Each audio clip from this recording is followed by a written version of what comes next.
Round of applause. When you're ready. Leave me when you're ready and I'll start. Okay. I'll do. You have your is I it on? think. Oh, wait a minute. What do I do for Green that? light? Oh, the green light's on. Yeah. Okay, so speak loud. I guess I'm ready. All right. Just before I begin, I'd like to say I love America. I love its freedoms, and I love the God who made America. That's what I want to say before I begin. And my mother, you're going to see pictures of her. She met my dad on 11/11/1938. Pretty neat. Armistice Day. Wow. All right. I think you need to raise your mic closer to your mouth. There you go. I don't want to eat it. Is it right? All right. Is that good? Okay. Yeah. Okay, we can begin here. There's some music here a little bit, then we'll tune the music down. I want to set the tone for this. It's sort of dramatic music.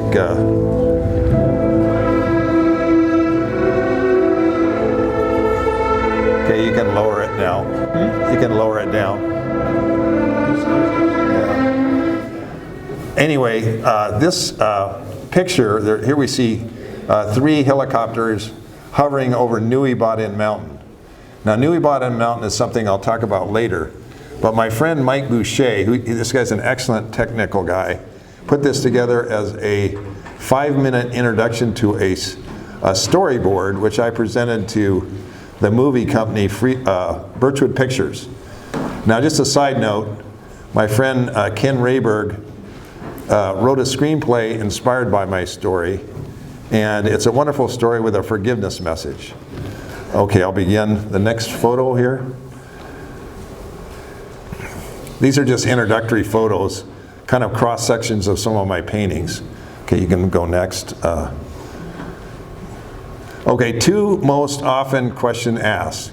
One is, what is a combat artist? Let's bring you back a little bit. Can you see me over here? Yeah, come back a little bit. Okay. You can still see. Oh, that's better. Two most often questions asked. One is, what is a combat artist? And the second is, how did I become one? So first, I won't tell you what a combat artist is until I show you a few pictures of various wars, starting with the Civil War, and then I'll move all the way up. When I get to World War II, I think I have a really good description of what it is. So we'll start with that. Okay, next film.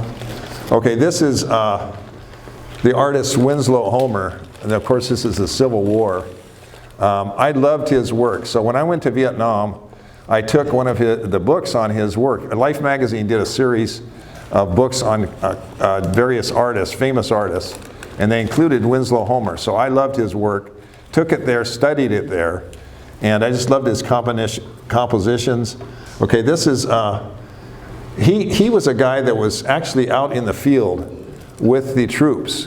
So he was able to actually get a really good representation of what it was like. And I just his colors, his lighting, like I said, I really studied his work. Okay, next one here. Okay, this is the Spanish-American War. This is by Frederick Remington. Now, of course, he's the Remington rifle guy.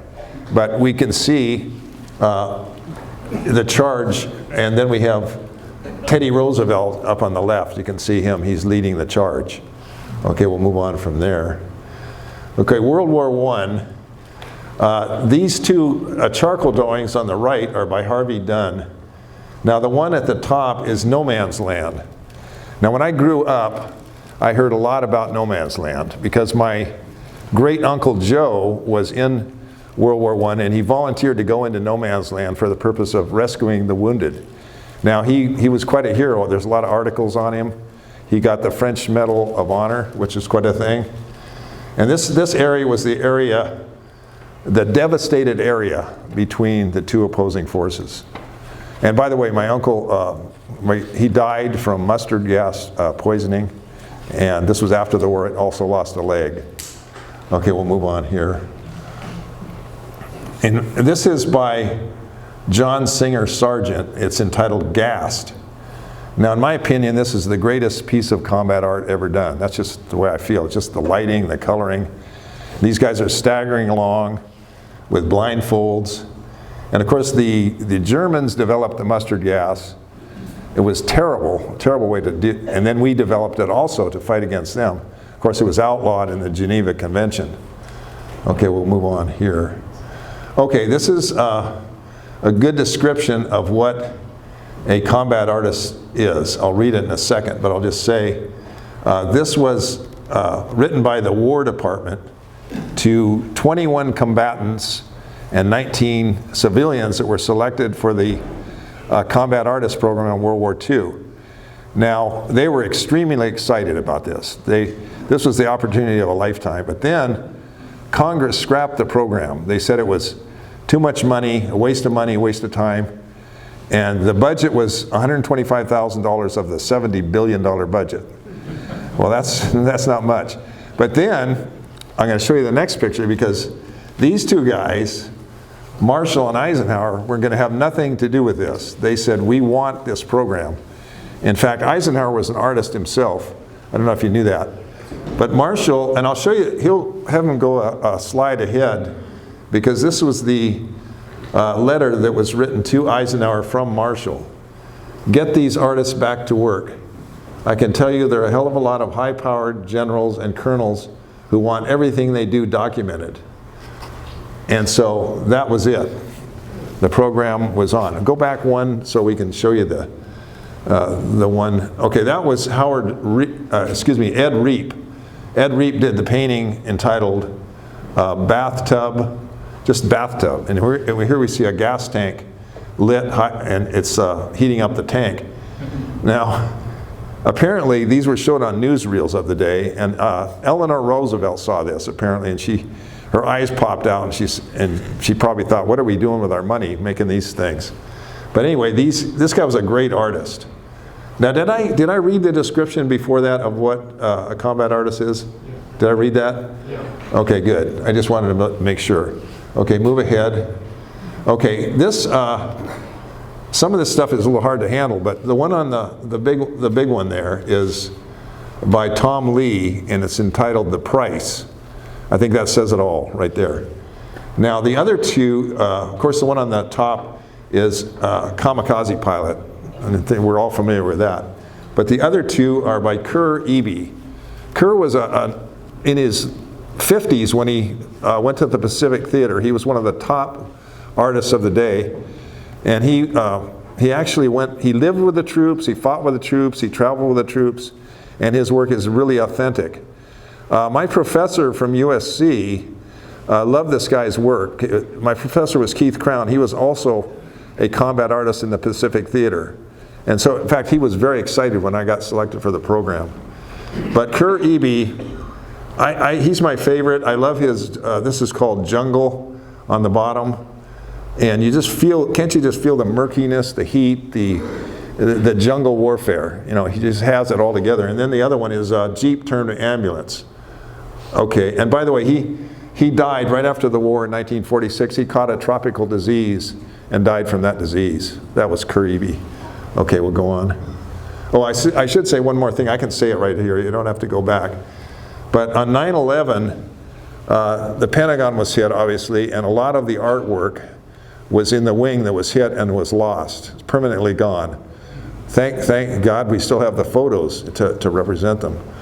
Okay, the one on the bottom is Tom Lee. He's the same one that did the one, The Price. Here we have the 1,000-yard stare, or shell shock. Today we would call it PTSD.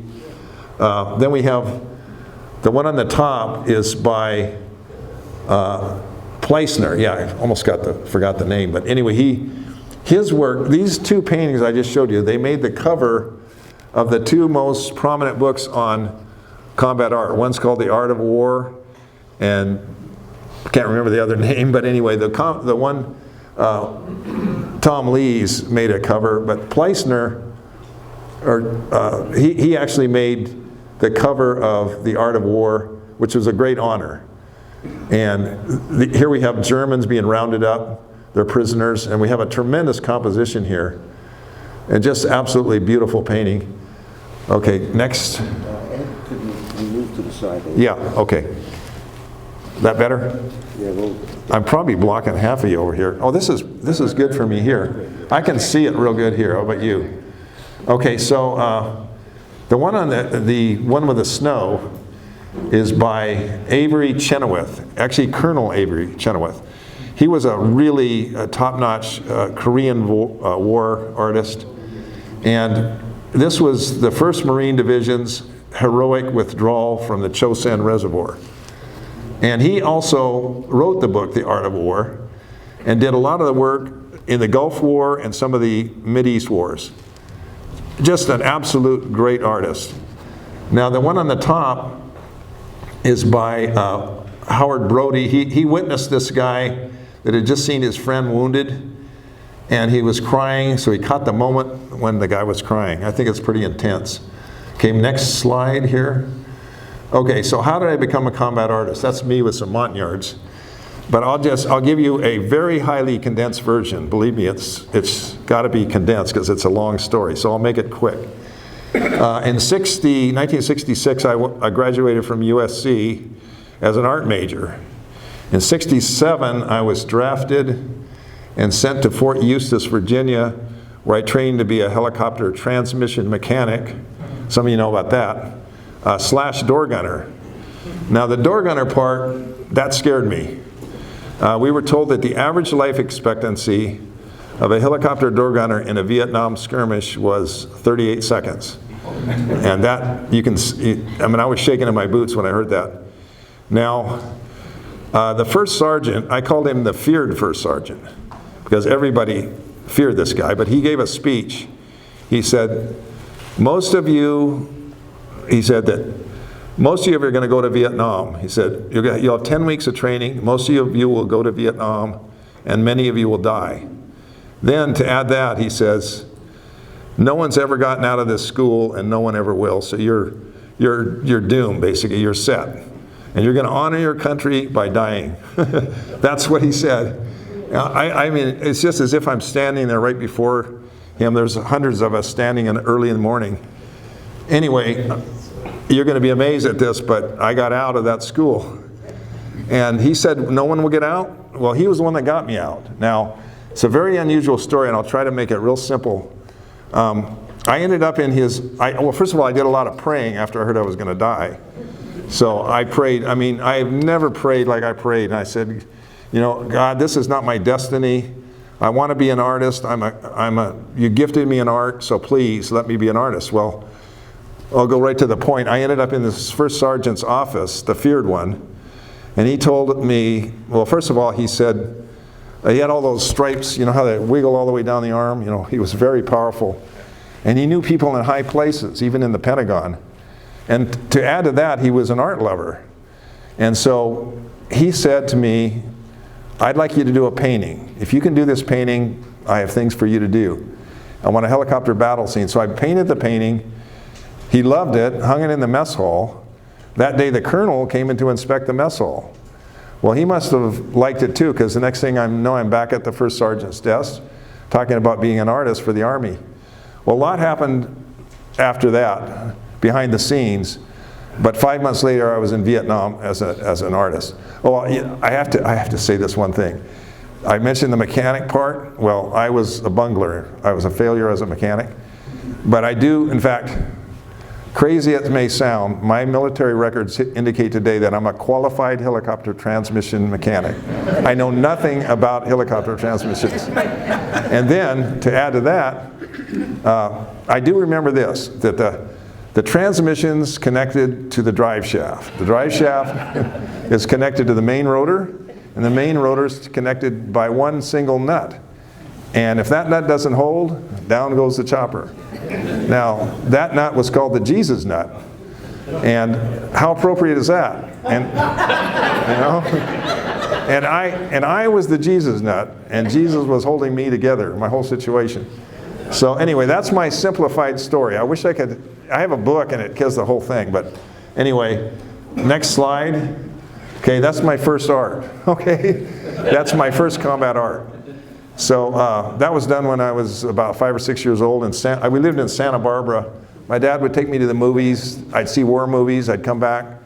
Well, I have pirates from the Caribbean on World War II aircraft. It's not exactly fits, but my mother kept all this. Otherwise, I wouldn't have it today. But, okay, I'll move on from there. This is some of my college art. This was not done as assignments, But I did it on the side to try to enter art shows and get cash prizes. I did manage to sell the bottom one for $250, which is pretty good back then, because you could buy a '64 Mustang for about $1,700 then. The one on the top, the abstract one, I never sold it, but it was purchased by the Laguna Beach Art Association in a contest, an all-California show. I got first purchase prize, which is under $1,000, which is, back then, great. The other one's a painting of my dad. The one on the right, I live at USC, this is right off the campus. I used to go talk to the bums in the area, and I'd paint pictures of them. Well, that was during the Watts riots time, so that sort of represents that.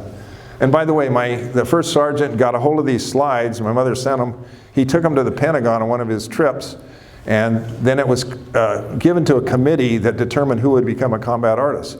So it was great. I mean, I had everything just going for me. So next picture. Okay, this is a painting my mother did. Here she is right here. And she did that in Santa Barbara in about 1948 or 49. Did it on the spot and around the countryside. Brought it home. I was 5 or 6.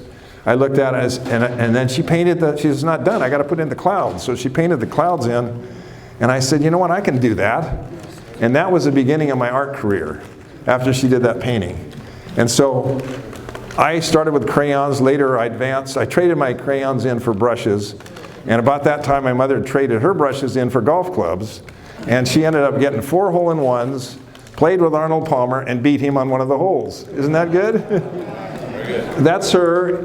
That other picture that's her today at 98 on the bottom. The top this was her 80 years ago with my dad. My dad was an artist too. He was a theatrical artist. He acted with the actor Alan Young, you know, the talking horse guy, Mr. Ed, and he acted on radio with Lauren Green, the Bonanza guy. And so, by the way, my dad really encouraged me in my art. You know, he knew I had learning disabilities, but he said, you know, you're good at art. So he praised me for my work, which my self-esteem went wild. He told me I was going to be a great artist. So that's how I really got my start. Okay, next. Okay, this is, I'm being swarmed here by little kids, mostly Montagnards on the black and white photos. When I drew their pictures, they just went crazy. They just loved it. They would just gather around me, and I'd do their faces. And you can see them in the Jeep there. They have the little peace sign, you know, the fingers. And anyway, I just love that part of Vietnam. Okay, next. Okay, I was on part of a 5-man team. We can show the next slide. That's our team. There was actually 46 combat artists in the Army during Vietnam. I was on there was 9 5-man teams with a supervisor. We carried 45 pistols, a sketch pad, and an Instamatic camera. That's what we did. We were a first-class operation, operating out of Long Binh. That's Long Binh on the bottom one. You can see the one that we're in front of it there. But our job was to see as much of Vietnam in 2 months as we could possibly see, experience every aspect of war so our work would be authentic. Then they sent us to Hawaii, where we had a studio, and we did our art in the studio. And it's just an incredible program. It was just, I had no idea how great it was at the time, but now I look back, it was just a deal. And we, like I said, we were first class. We'd go into a unit. A colonel would usually meet us. And by the way, I was a PFC. He never knew, because I took all my patches off and just put combat artists on there. So they didn't know what I was. But anyway, I'd go for dinner. At one time I was at a dinner with a colonel, and he just treated me like he saw me drawing him. He liked that. So, but it was just incredible. Okay, we'll go on from there. Okay, our mission. Now what I'm going to do is show you some of the combat art from the 5 artists I was with, and then I'll move on to a lot more, which I want to get to quickly. So move on from there. This was a chow line. Oftentimes it was very hot. Guys didn't wear their shirts. The ground was red. It was humid, and they're kind of meandering along there, talking to each other in the chow line. Then the one on the top, we all had access to photos over there. So I got this all of us use photos in our artwork. Well, this photo from 1965, the guy was so traumatized, and it's such a beautiful photo, I just did my own version of it, of the 1,000-yard stare. Then the one in the bottom is a watercolor. Okay, go on to the next one here. Okay, this was James Drake. He was one of the artists. He did this in Hawaii. I watched him do these things, and he'd do 4 or 5 a day. Okay, move on. Roman Rakowski and Tom Schubert did these, and all he did was just drawings. He never did painting, he just did drawings. And woodcuts with Roman. Okay, next one. Okay, my best friend in the combat artist team was Victor Yvonne Reynolds. This one on the left, we were in Hawaii, and I was painting, and I looked over, and he started this one. And I said, oh my gosh, this is going to be great. And he had this thing done in an hour. And he just looked at me and said, that's how it's done. And his painting was the only one of all our art that made it into that famous book, The Art of War. Although my work ended up, and others in other art books. But he was just great. Okay, moving on from there. Okay, from the Delta to the DMZ, we're going to start to see. Now I'm going to show you quickly, very quickly here, because I haven't got much time. But these are various slides. I won't comment much, but this one on the top, this was a busload of wounded Vietnamese. The next guy that they brought out he had one leg missing. The girl that came out next, a beautiful young Vietnamese girl with no legs. And I was about to take her picture, but she stared at me, and oh boy, did she stare at me, and I didn't take the picture. Anyway, moving on from there. You can see the marketplaces. They were filled with intrigue. They were very mysterious. We have a beggar here on the bottom. Top one has Montagnards. They often had their homes elevated so that the animals at night wouldn't attack them. Okay, moving on. Okay, this is, on the left we see them checking for booby traps. I won't go into the booby traps. You've heard all about the booby traps. They're devilish things. But then the guy on the middle top was sadly killed in Vietnam. He was a door gunner. From San Jose, Tim Carroll. He was one of my best friends. The one on the right's a donut dolly. Donut dollies were there they weren't really nurses. They worked for the Red Cross, but they were there to entertain and cheer us up. Okay, then I have a painting on the bottom, Keep Off the Grass. I did that for the feared first sergeant. By the way, the feared first sergeant really showed me favor. He got me a little painting shack, and he'd tell the cook to make my favorite lunches, and I'd head out to my shack every day, and everybody else would head out to the door gunner thing, you know. Then we have me, I'm handing out candy to a little Montagnard kid. Then we have the great one, General Abrams on the left. Okay, moving down from there. Vietnam, beautiful place. You can see how beautiful it is. Okay, next one. Okay, we had a beautiful Vietnamese woman as our interpreter for the day. So I just was taken back by her beauty, so I decided to take her picture in the front. She didn't want me to do it, but I snuck up on her. Next picture, you'll see what she looks like. Oh wait, that's the wrong one.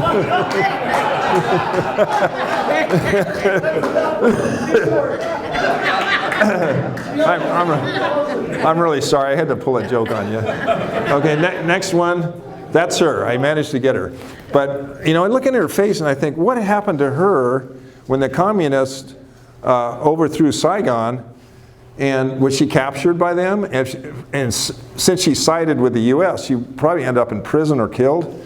Or did she have enough gold to buy her way out and get one of those little ricket boats that headed out to the sea to have hopefully Americans would pick them up. Oftentimes pirates would attack these boats. They'd kill, this is horrible, I don't want to say this, but they'd throw all the men overboard to drown. Then they would rape or murder the women or take them into as sex slaves. She's probably living, if she made it, she's in her late 70s. She's probably living in Little Saigon next to Westminster. Maybe I'll look her up. Anyway, I did a lot of colorful stuff. This didn't really represent Vietnam to me. It's more colorful. Okay, next slide. This is more, I did the somber, this is more of the somber type pictures, which I like to do. I did a lot of compositional devices on my paintings. I learned from art school. The triangle. Leonardo da Vinci used the triangle as a device, so I used the triangle. In The Last Supper, by the way, if you check it out, it's all triangles, just a series of triangles. But I tried to capture the moodiness of the war. And I often use the first cav patch, you can see. And okay, next slide. Okay, I won't comment much on these because I've got to move on, but that's taking the high ground, not taking the high ground, that's an assault on a perimeter position on the top. And then we have on the bottom, crossing a jungle stream. That was dangerous. Often those streams were booby-trapped and tripwire, and if you hit it, boom, man, and you lost your legs. And the one on the right, I won't talk about him because I got a picture of him later. But moving on, we have, okay, the emotions of war. Next slide. I'm going to do a series on the emotions. We have here all the emotions. This is called taking the high ground. Everybody in here that was an infantryman knows about taking the high ground. The most difficult thing you could do, because the enemy was well entrenched, usually he was really positioned on the defense, not on the offense. These guys had to go up the hill, taking casualties all the way. And you probably remember Hamburger Hill, the Marine Corps took that mountain at great cost, and then guess what the orders were? Abandon the hill. That's the craziness of the Vietnam War. Okay, moving on. Okay, this is one of my best friends, Bill Peters. I put friendship down there because Bill was on a 6-man team, and their job was to go deep into enemy-controlled territory for the purpose of capturing an enemy officer. And they actually did this. Last year, and by the way, they got out on that thing called a spy rig. They took him out there. But last year I was with Bill, and he said, you know, they just found a bullet lodged in my shoulder, and they said they traced it back to that officer who was fleeing in the jungle, and he turned around and shot Bill, but Bill never knew it. So, but Bill, by the way, his book is First Force Recon, Sunrise at Midnight. That's required reading in the Marine Corps today. It's also being made into a film. He's worked on it for 35 years. I know because I did a series of paintings for him back then to spice up his script. And then he had a big event where Oliver North showed up, and all the 6 guys that he fought with were all there. It was a wonderful event. But Bill is a pastor of a church in Simi Valley today and also has an orphanage in Africa. Okay, moving on. This is called Hot LZ. One of the most difficult things, and if you're a helicopter pilot here, you know what this is all about. I almost get in tears thinking about these guys because they would drop them off, they'd take fire. The door gunners often were hit by enemy fire, and that's how they died. And then these guys, you know, it was terrible. The fear was just horrible. Okay, moving on. Okay, I did a lot of paintings on loneliness because I saw a lot of loneliness there, so this guy's kind of out in a desolate spot. Next one. Okay, the guys, 18, 19, 20-year-old guys over in a land, they didn't know the land. The enemy knew it like the back of their hand. These guys were homesick. They were afraid. It was hot, sweaty. There were snakes, all kinds of bugs, all kinds of mosquitoes. And it was just, I tried to capture the feeling. By the way, they carry heavy packs. This case, he's carrying an M60 machine gun. And there was a lot of fear and sadness. Okay, next one we have, okay, this is called Patrol. This is out in the fields. We can see the ladies in the rice paddies and the water buffalo on the left. And this is at dawn, Patrol at dawn. Okay, next one. Okay, now that's my version of the 1,000-yard stare. And that's that same guy that I showed you in the photo earlier. He's just witnessed the death of his own men. They're stacked up on a half track there, and the effects on people seeing the dead, it's just awesome. I don't know how they did it. Anyway, moving on. Okay, now I had this. I didn't take this photo, but I had access to the photos over there, and I saw this guy's face. And I said, this is the whole Vietnam War etched in one face. It's hard to tell whether he's angry, he's confused, he probably has hopelessness and despair, he's lonely, he doesn't know what we're fighting for. And I often wonder, did he make it home? Is his name on the wall? Or if he did get home, did he get married and end up with PTSD, which destroyed his marriage? Or is he one of the 22 a day that commit suicide? Okay, that's what I think about. Okay, I'm going to kind of wrap this up with my 2 most intense experiences. These were very strong in my memory ever since. So I'll try to, I did paintings to represent them. Okay, this is overrun at midnight. I will never forget this. Now, there's a backstory to this, but I'll tell you quickly what this is. Anyone that watched movies on cowboy movies, there was always a fort with everything on the inside of the fort was safe, everything on the outside was not. Just like the Alamo with Davy Crockett, they finally got overrun. Well, this is what it was at these forts. And they would try to the Viet Cong would often come through naked, sending maybe 3 or 4 guys to try to penetrate and hopefully get a path through. And if they could find a way, then they'd send them in like a herd, stampeding herd, and try to overrun. And the guys on the perimeter, if they didn't get these guys, they were dead. So when they charged, it was a horrible thing, many casualties. So now I will, and this is my welcome mat to the world of PTSD, by the way. So now we'll see the backstory. Okay, the following morning, this is what it looked like when they didn't make it through. They'd be dangled on the barbed wire. Okay, next, this is what it looked like in the daytime. This is a pretty elaborate bunker on the perimeter, and it was very casual sometimes during the day, but at nighttime it wasn't. Okay, next. Okay, the backstory. I'll tell you the backstory to that. We arrived in this fort, and I'm not sure where it was to this day, but the runway was being mortared, and everything was blowing up everywhere, and I made my way in with the artists, local artists, into a French-built structure. We were met by an officer who was petrified, told us that there was going to be an attempted overrun possibly that night. No one's leaving, no one's coming, you're stuck. Then he took us on a tour around the fort. He said, you're going to stay in that bunker right there, because it was above ground. It was a hooch, and then underground there, all the other guys stayed underground. And then he pointed at the mess hall. He said, don't eat in the mess hall. They hit it yesterday, and half the people were killed. So about midnight, I was terrified, and then in come the mortars. Everybody in here that was in Vietnam knows about the mortar attacks. They came in like giants stepping through the jungle, and they go boom, boom, and then one hit our hooch. Our hooch was just ripped to shreds. I was screaming, praying, everybody was crying and yelling, and I made my way out and got out of there. Next slide. As soon as I got out of there, that's not me, but that's what I felt like. But I saw a French-built swimming pool. I could see it because the mortar had hit the generator and the whole sky was lit up. So I made my way into this. Underneath, there was catacombs under the swimming pool. I went under there and hid all night. Now, you've heard the term, there's no atheists in foxholes. Well, there's no pacifists there either. And I was shaking all night, but my weapon was a pacifist. It wouldn't fire. It was all jammed with sand. So I had to weather the storm all night. Okay, next one. By the way, I got out of there right away. Now, this is the last one of the series on, this is a survivor, May 14th, 1968, Nui Ba Din Mountain.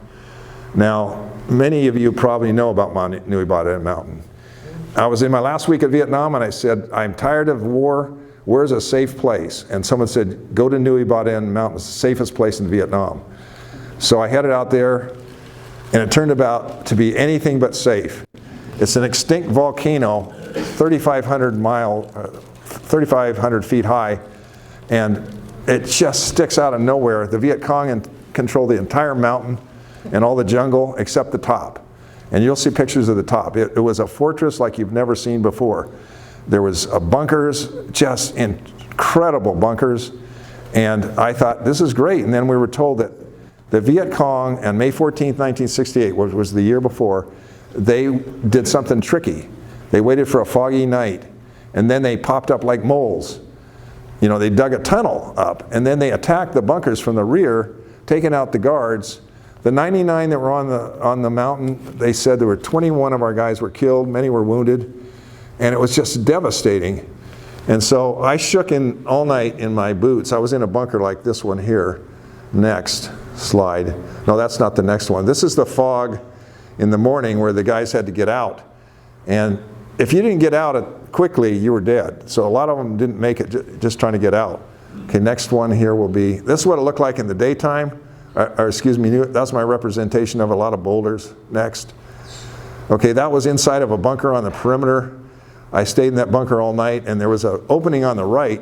And then I stuck my head out. The fog was as thick as you can imagine. And I said, uh-oh, they're going to attack. And of course they didn't that night, but I was terrified. Okay, here's what it looks like in the daytime. These are the local combat artists with me. You can see the boulders are as huge, they're as big as houses. And it's a communication center for all over Vietnam. And the Japanese held it in World War II. Okay, next slide. That's a collage I did of it. Okay, moving on to the next one. Nothing in war wounds so deeply as seeing the ones you fought with dead or dying before your eyes. I witnessed this one guy, he'd just been hit, and he was screaming in agony. He wasn't like I have it here, because I put a helmet and a bandage on him and put him on the jungle floor. But when I saw him, he was in an open tent with a nurse working on him. She was stoic, almost like she had shut down her emotions so as not to be distracted. And he was, I kid you not, he was totally naked. She stripped him down, didn't even faze her. And I don't know if she ever saved his life, but that's what I remember. Okay, next. 2 minutes? Yeah, I can do it in 1 minute. Okay. I'm right at the end. Okay, move on to the next one. Okay, Anguish of War. These guys have just witnessed the death of their own men. Move on. Okay, that's the same one. Move on to the next one. Looking back.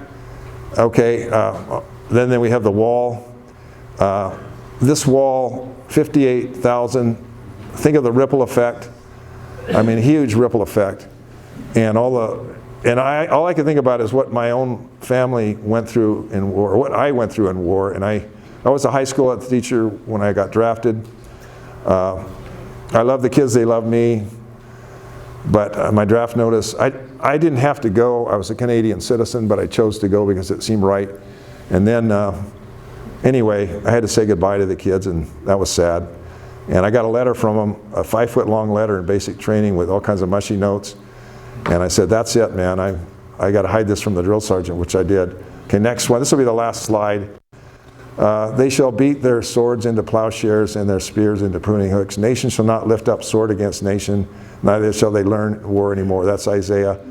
And then that's in the UN, front of the UN building. And then the last thing I'll say is, the book of John, he says, this is God.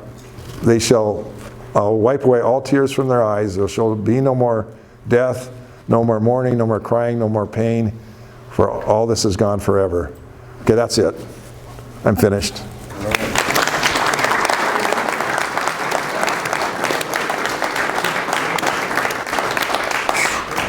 I went pretty fast.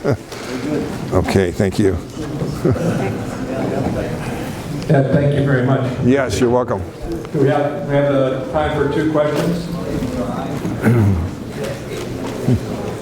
Go ahead. G8 is battle aces. What was that? G8 is battle aces. Yeah? I didn't hear of that. No, I didn't. The question I have is, with the advent of photography, and pretty much everybody's a photographer with their cell phone, what do you think the advent is of combat artists in the military? Well, the combat photographers were a big deal over there, and but there was a lot of those, and only a few of us. But we had, like I said, we had access to the photos that we used a lot of theirs as part of our work. But they were a big deal. And we still have combat artists in the military? Yeah, they're in all the Gulf Wars, the Mideast Wars. Not as many as they had. In Vietnam had 46, 21 in World War II. Thank you very much. Thanks. And I have one request. Yeah. Can you get Bill Peters to speak at the wall ceremony? I invited him here today, but he couldn't make it. But you know what? I could do that. All right. What would it be at? It's going to be on opening is April the 10th. Okay. It runs from April 10th through April 14th. We have the opening ceremony on Saturday, the 13th, and we have a closing ceremony the afternoon of Sunday the 14th. So which one would he do? I'll tell me after. Yeah. Okay. Yeah.